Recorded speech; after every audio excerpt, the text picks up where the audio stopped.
আমাদের মৌলিক প্রশ্ন হওয়া উচিত, আমরা কি গণতন্ত্রে বিশ্বাস করি নাকি আমরা অন্য গণতন্ত্রে যেতে চাই? এখন যা কিছু হচ্ছে, অনেকগুলো ঘটনাকে ব্যাখ্যা করলে এটাকে উন্মাদতন্ত্র বলা যায়। আপনার শক্তি দিয়ে, সাহস দিয়ে, দেশপ্রেম দিয়ে, লক্ষ্য উদ্দেশ্য পূরণের জন্য মাঠে নেমে অকাতরে জীবন দিয়ে সরকার পতন ঘটানো যায়।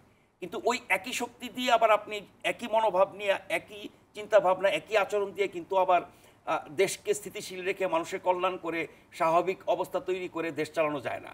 এটা যারা সরকার আছেন তারা বুঝতে পারছেন। ফলে আমরা ওই আন্দোলনকারীদের যে সেন্টিমেন্ট, সেটাকে আমরা সম্মান জানিয়ে বলছি যে আন্দোলনের একটা বাস্তবতা ছিল, আন্দোলন পরবর্তী এখন একটা বাস্তবতা, আমরা সামনে যেতে চাই, সেটা একটা বাস্তবতা। সেই অনুযায়ী ভাবলে ভালো হয়।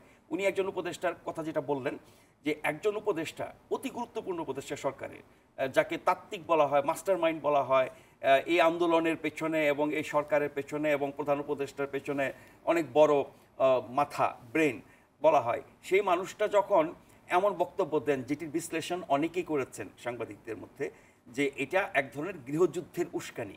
এখন প্রজন্মের সাথে প্রজন্মের ব্যবধান, প্রজন্মের সাথে প্রজন্মের পার্থক্য, বিরোধ, এগুলো পৃথিবীর কোথায় নাই। ইতিহাসে সবসময় সব দেশে সব জায়গায় ছিল, বাংলাদেশেও আছে। এখন প্রজন্মের ব্যবধান আপনি গৃহযুদ্ধের মাধ্যমে নিঃশেষ করবেন, রক্তক্ষয়ী যুদ্ধের মাধ্যমে আপনি নিষ্পত্তি করবেন? এটা কি হতে পারে?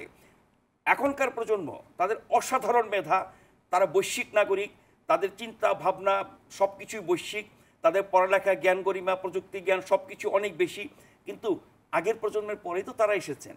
আমি আমার বাপকে অস্বীকার করছি, আমার দেশের জাতীয় নেতাদেরকে অস্বীকার করছি, আমার দেশের জন্মকে অস্বীকার করছি, তাহলে আমি কি? আমি জারজ।